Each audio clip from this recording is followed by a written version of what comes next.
3 reasons why I would fade college in 2026. Most important decision was once, where will you go to college? And now it is, if you will go to college. And I would recommend fading it for most young people out there. And here's why. Number 1, we got a little sun in my eyes. The price of college is way higher than it used to be. So you can see TVs, cars, computer software, these things have gotten cheaper over time. College tuition and medical bills, way up. Years at an elite college is now almost 400 grand. The ROI on the college degree is going down. So last year, 30% of college graduates found a job in their field of study. If you've played around with Claude or ChatGPT for one day, bro, you know shit is more than capable of doing an entry-level job. Go to college, get your degree, you're gonna make so much money and have job security. Yeah, how about not? How about I'm $120,000 in fucking debt with a bachelor's and a master's degree? You're fine! You just won! And you want to know why? Because everyone said it was the smart move. It's the safest route. It'll set you up for success. Maybe we should stop force feeding that idea to everyone and let people actually choose what path makes sense for them. Yeah, I'm gonna hold myself accountable too. Like, I probably shouldn't have gone down this route and should have just done a trade. I could have saved time, I could have saved money, maybe built something online or figured out another way to make some income. But no, I followed the plan everyone says you're supposed to follow, and now I can't even find a fucking job. Do you think you have to have a degree in life, or I know you're an advocate of it, but do you think it's kind of mandatory? No. Wow. Because realistically speaking, like college, the funds, the time, those are 2 valuable things that not everybody can just give up at any moment, especially if you didn't get a scholarship or anything like that. So I'm never going to be like, you need to go to college, because that's just unrealistic. But I'm an advocate because you learn a lot of things that you would never learn before, and you're put in spaces and different experiences. So would you have left college for the right amount of money if you had the right job? Would I have it depend, like, I'm saying no because most of the careers I had thought of needed a college degree. But if it was something creative that didn't If they offered you $2 million a year for 4 years in your sophomore year, would you have left? But that's the thing, is who's they? Because then I'm like, why are you offering me $2 million? You know I didn't finish school yet. You're a good person asking them questions. My goodness, yeah. Long as I ain't segregating my morals what I believe in. Precisely.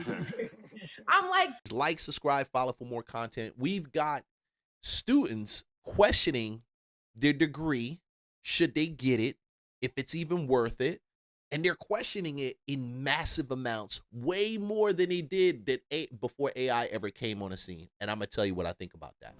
Commencement season is underway around the country, but this season's celebrations come at a sobering moment for many public colleges and universities confronting major challenges: funding cuts, attacks from the Trump administration, and declining enrollment prospects.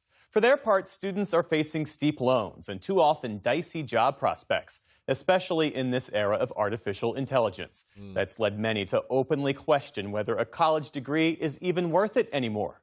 Economics correspondent Paul Salman visited the state of Michigan to find out how some schools and students are approaching this question. It's part of our series, Rethinking College. Anyone else feel like their college degree was absolutely not worth what they paid for it? This is a feeling that's all the rage on TikTok. I'm literally 22 years old and jobless. That college degree, I guess, means nothing because I've literally been applying to jobs for 6 months. And thus Now, I'm gonna pause this real quick. What did she get her degree in? What are your children going to school to get their degree in right now? Is that investment going to be a good return after 4 years? These are all questions that I think African-American families don't even ask enough. We look at this as some attainment of some holy grail, when in reality, all it is the same investment that you make in buying real estate. You're just making it into yourself right now because you're the asset. Oh, no. So as an asset, which you are, would you turn around and this is how you have to talk to your kids. I told my daughter this. This is how you have to talk to your kids. If I make this investment and it is 30,000, 40,000, 50,000, whatever that number is a year, can I see myself now getting out and making the equivalent of what my cumulative investment in myself was for that 4 years. Do I see myself making that back? And if I will make it back, how long will it take? Will it take 5 years, 10 years, 15 years? All these things are important because just like you wouldn't buy a piece of property and let it sit down there and not make any money for you, you've already wrapped in, tied in some cases for some people, 50, 100,000, whatever they spent to get that asset. They will want that asset to be income producing. Everything now needs to be viewed as an asset. Your life is an asset. Your time is an asset. Your brain is an asset. The information you deposit into your brain creates a brand new level of asset. That means it creates a brain that knows more than it knew before. So knowing these things, make the investment in assets. When people say assets over liability, I love that little token flair. That and wealth, generational wealth. These are punchlines. They need to be buried in the grave, tossed out in the sea, and please put a rope to the leg of that phrase and let it drown. Let it drown. Generational wealth. Because this is how you build generational wealth. The decision process, that mindset, that thinking of, if I make this investment, because for some people, when they go to school, the networking channel that school offers is the asset. If they don't have a very strong networking channel, and I'll be honest with you, if it doesn't carry weight, then the name doesn't carry weight, then how do we now determine if it's valuable? We determine by what we invest in and the rate of return that we will get on our educational investment, okay? I'm charged against higher ed these days. I truly believe that going to college only set me back farther from the goals I wanted to achieve and where I wanted to be in life.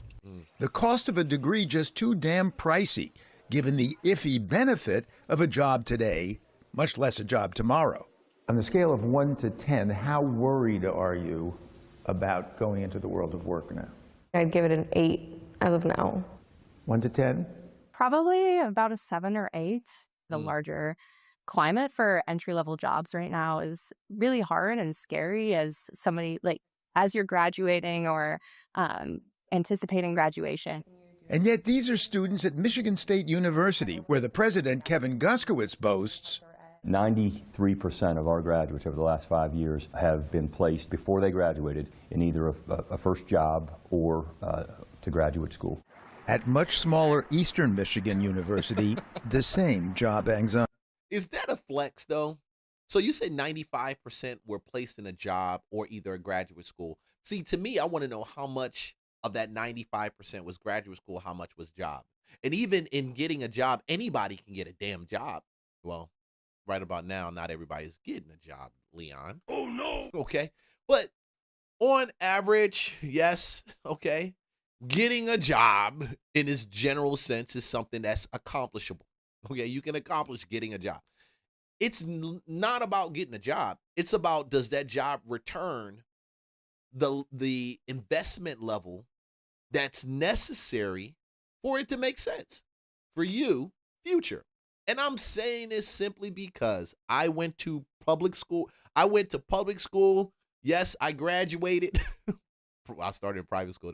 Yes, I graduated, went to college, spent money in college, took out college student loans, even with the military. Yeah, I did, because they covered up to a certain amount. College student loans. And, I'm sitting at the table one day and just God impresses on my spirit audibly, go get your real estate license. The rate of return, having a license, the knowledge that you get, I can lose my license tomorrow and still know what to pivot and do in real estate. I still can. Matter of fact, some people they call me crazy because I still have a license, because in real estate, you really don't want to have a license when you do investment property deals. But I find all the other ways to do it with a license, legit. But you do, and that lifetime of having that 20 years has benefited. Would your college degree have paid off as much? Would it have gotten you in in high income situations where will you feel like, do you feel like the life balance, because this is what we keep talking about, the quality of life, would be the same or better? Do you? These are questions we have to ask. How worried are you on a scale of 1 to 10? I'll go with a 7. I know Eastern will hold like career fairs and everything, but it's not necessarily guaranteed. So you never know. How scared are you on a scale of 1 to 10? 1, no fear at all. 10, terrified. I would say I'm at like an 8.5, like really high. Yeah, it's all very scary to me. Didn't used to be this way, of course. A wage premium for a college degree has far outweighed the cost for as long as anyone can remember. Those with a degree earning $1 million or more over their lifetimes, compared to folks with just a high school diploma. But nowadays, the question is... I've always questioned that. I've always questioned it. I like having those with a degree earning 1.2 million more than those who don't have degrees. I don't know. I always question it because, one, I've always felt, and I've seen, it happened over time. I started realizing that a lot of people were getting degrees to validate themselves, okay? To make themselves feel, look more important than what they actually were to. Like, I don't care about your degree. I care about, can you get the job done? You know, do you do it? Do you do it proficiently? Excellence? Can it be, yeah, that's it. Where some people really got it as a badge of honor and they're dealing with the debt now and they're not even working in a space that they work in. See, I would love for them to do a stat that says how many people got a degree actually work in the same field they got the degree in. Then we can talk. Then we can actually talk. We can actually talk. Because low effort, which they're saying is, well, they're actually saying people who don't have a degree kind of show low effort. And that's the lie. I know people who don't have degrees that grind and make great freaking money, and they live a better life than the ones who actually do have a degree. And they don't even, when I say grind, you know, I'm not, one of the things we talk about here is we're not for grind culture. We're not here for hustle culture. We're here for long-term growth, and we're here for education and information, right? But you still got people that get out there and they can do a level of hustle or energy, you want to call it, and they're focused and they're specific. They know where they're going. They have what's called a plan. If your only plan is to go to school, get a degree, and get a job, then your plans are really not all that great. Matter of fact, it's actually against you more because you're going to come out in the negative. You don't even have a plan. They don't even have plans to exit out with the information and the degree obtained and make a certain amount of money. That should be your plan. I never hear anybody say, very few times do I hear people say, yeah, I'm going to graduate, I'm going to do this, I'm going to do that, I'm going to do that, I'm going to do this, and in 5 years, I'm going to be at 100, or 5 years, I'll be at 200, or multiple six figures. Very rarely do you see that type of plan because we thrust our kids, we thrust adults, we idolize this thing as being the way out. This is not the way out. That's not the way out. That's not the way out. The way out... I'm going to put it like this. I believe that everybody has a specific design. Not everybody's designed to go to school. Not everybody's designed to go to a 4-year school, a 4-year college. Some people just need a community college, get a 2-year degree. Some people just need to go to a community college. Some people need to go online, work on it on the side. So I don't have a problem with it if I'm spending $15,000 or $10,000 for the life of my degree to get it. Then hell, I'll get it. I'll flex and put the stuff on the wall because I spent $10K for it, and then I'll find something to do along with what I do already that pays me back my $10K investment and also sets me up for future profit increase. That's how we got to look at this. It's got to be looked at more strategically. Is the education worth the price? It was my cheapest option. So How much does it cost? I come here for under $4,000 a year. Compared to a national average, that is dope. That is dope. $4,000 a year at Michigan University. I'll take it every day. in of about $27,000 at public universities. Out-of-state cost, nearly double. So a stratospheric price tag, as much as 6 times the price of the BA at my school back in the 60s, inflation adjusted. The main suspects, major growth in specialized programs and the personnel to support them, part of what's been called administrative bloat.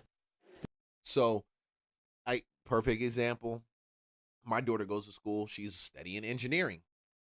Great degree, great space, great space. How do we now maximize her in that space? We first start just like with real estate. You buy right. You choose the right school and you buy your degree right. Buying your degree right can be going to a state-based school, might not be the highest one that you want to go to, but you're going to get a degree that's side by side with another degree. And in some cases, you can actually transfer to the school that you want to transfer in those last 1 or 2 years of it. If it's paid for, if they can finance it and it's not going to exceed what you were paying your first 2 years at whatever school you were going to that was low cost.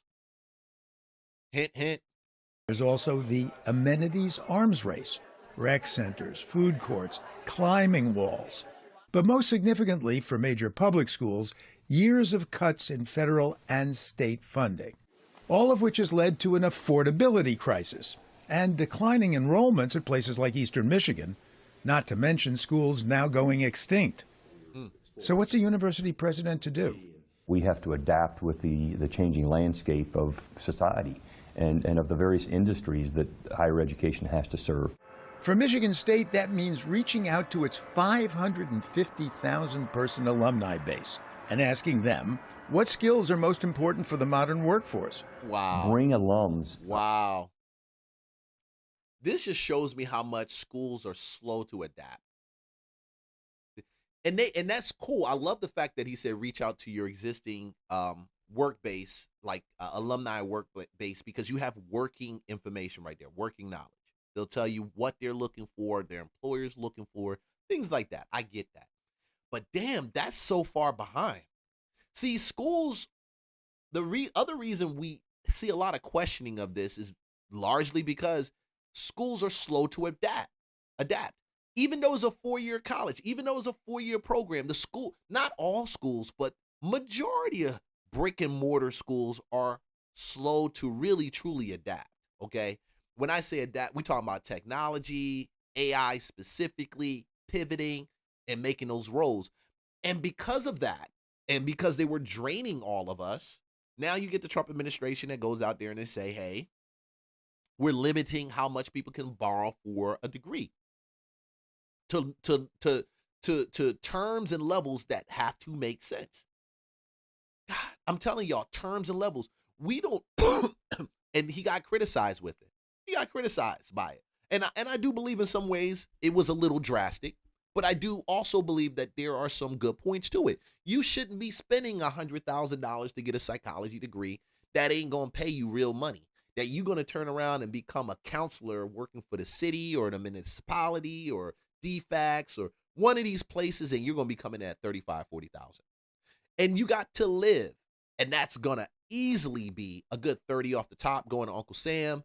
And then you're talking about another 10 to 15, 20% going towards the cost of living in some areas, the roof over your head. Then you're talking about another 5% going out to your car. Then we're not even talking about having a family or even buying food or even having some type of life that has value and some, I'll say value, has exciting life, quality life. That's not quality. You got to go back and get your master's. Then you go and you spend another $100, and then you got to go back and get your PhD because you want to talk to people like I'm talking to people and make them listen to you in a seat, in a chair, right? That hint. When you said and done, you 200, 300, 400 in a hole. And even as a master in a PhD in psychology, you got to figure out, is it better for me to just get on YouTube and start talking to people than go get a psychology degree? Oh my gosh, bro. But it is the pride of life that I'm talking about. It is the desire to be esteemed that I'm talking about. It is the thing that that's entwined in there that they don't talk about as much, and you feel insignificant, you feel unvalued, without any value out here, and you're like, hey, I'm nothing. And I seen new graduates get depressed. I've seen them get depressed. What am I going to do? Because their life was built up as education, education, education, high school, college, and all they know is that is the hamster wheel, or the wheel they were set on to take them to a place that they thought was great, but it's not that it was bad, it just wasn't thought out far enough. That's it. Because if it was thought out far enough, some of the beginning decisions that were made wouldn't have been made. To the table, create a think tank group, and learn from them about what it is that would be attractive to them if they were going to hire an alumnus. So the focus is on hiring, on getting jobs for grads. It is, and creating internships are so important today, so much more than ever before. Brendan Kelly, the newly installed president of Eastern Michigan University, agrees. Landscapes change, and the businesses that are serving those landscapes have to change with them. Higher education hasn't done that very well. Our business is rooted in the student and then has to be connected to their participation in the economy after graduation. A favorite example of the president's, student Megan Davis's ankle brace project. And I said, so was it successful? And she goes, no. I said, why are you so excited? She goes, because now I know that won't work. It wasn't necessarily a failed project. It was an experimental project just to see what would happen. I learned it didn't work for this specific patient, but it could work for someone else, so it was good research. Any research is good research. She looks like she's probably studying somewhere in that STEM space, some medical deal, which I'm all for. I am all for that. If she's going to find a better way for people with ankle braces to actually be mobile and a better solution to what's out there, I feel like that's solving a problem. And in some ways, I feel like she's more of an entrepreneur who has a degree or is getting a degree in that specific specialty than anything else, you know, because she's finding solutions. And I've always been for research and development and things like that. I always feel like those people are more entrepreneur-like. They're looking at problems and figuring how they can solve it to make people's lives better. Unfortunately, when you're working for a Fortune 500 company or a research facility, you may have spent so much time getting that information and finding that out, honey. But I'm going to tell you right now, they're not going to let you cake and eat off of it. They're not going to. Oh, no. And that's it. Like, to me, that's it. That's it. That's what you're hustling off. You're hustling off your freedom, your intellectual capability, your intellectual property, your ability to create that God gave you, and you're giving that to the employer, okay? You're making that exchange. And some people, they corporate sellouts, so they're going to do it. It's no problem. Not against you. I'm not hitting you. I'm just saying, if you do all of that, just think about the bag. Just think about the money you're going to make on the back end. And in this case, I think the intellectual capability of the intellectual property that she ends up producing down the line, right? I mean, I couldn't see myself like those guys over at Marvel making some of those Marvel superheroes, those characters. I couldn't see myself handing it over for the world to enjoy and then being put out because they doing cuts and I don't get anything. Not one thing, my man. No, that is not the way life is designed. That's not it. Not for me, at least. I also liked that our program was completely in person, so I was here since the beginning. My full 2 years were in person, and I was able to get hands-on right away. But even here, the economics are getting worse. The Department of Education has put caps on federal student loans for graduate programs. In, Professor Nathan Kern says, professions such as nursing, physical therapy, orthotics and prosthetics. That's your field. That is our field. They've taken away the professional degree designation. And I think that needs to be rethought of, in my opinion, okay? And I know why they were doing it, because people will get the nursing degrees and they spend thousands and thousands to get it. And you have nurses that die every day and with extreme amounts of student loan debt. It happens. Okay? Just because you become a nurse, nurse practitioner, RN, and you're making some of these guys can make, depending on what city you're in, 300, 250, 200,000, doesn't necessarily mean you're going to pay all those debts off. You got quality of life. You got a lot of different things that's going on in cities. Living in California is more expensive than living in Georgia or living in Florida. Living in New York, more expensive than living in the Midwest. So you have all those different things. But I do think they need to rethink this professional designation for specific degree classes. And I think nursing is one of them. I do think robotics is another one. So now we're considered a non-professional degree. Pricier loans for students due to Trump administration restrictions. For the schools, federal funding R&D cuts, even funding cuts at the state level. The state does make an investment in EMU every year, absolutely. But if you go back to the 1970s, it was a very different ratio. Now, states just make much less of a contribution than they used to. Now, there is one more major critique of higher ed that needs to be acknowledged, long made by conservative scholars like Peter Berkowitz. Universities had begun to lose their way a long time ago, and over the last decade, we've seen even stronger attempts to regulate speech. This is a critique the Trump administration has adopted as a reason for punishing universities by defunding them, further exacerbating, obviously, their economic woes. We now confront a problem of viewpoint diversity on campuses, and from my point of view, a broken curriculum. Which is what? Yeah, viewpoint diversity is the biggest part. See, and it wasn't that Trump is wrong or any of this thing is crazy. It's more about viewpoint diversity. It has to be diverse. It has to be. If it's not, then we end up sending our children to what we have now, which is nothing more than an institutionalized system that's going to teach them specific things, and any other ideas or concepts that enter, they're gonna push them to the side and say they're not. Yeah, that's old, or that's a fable, or it's not. And it's crazy. There were a point in time I was doing some research at one time. It was interesting to find out that Harvard, Yale, some of these Ivy League schools were more biblically based schools at one time. It's crazy. They were biblically based. That means they were seminaries. Some of them were attached to seminaries and schools that really focused more on the spiritual or biblical portion, and then tied the education into it. And they found during that period that having some type of base understanding and respect for God, for the Creator, and knowledge of self and who you are helped you propel your education to the next level, because now you are self-aware, confident, or self-aware and sensitive to your design, how the Creator created you, doing less crazy stuff. I don't know. I mean, I don't know when it changed and when it switched. It's something good to go study.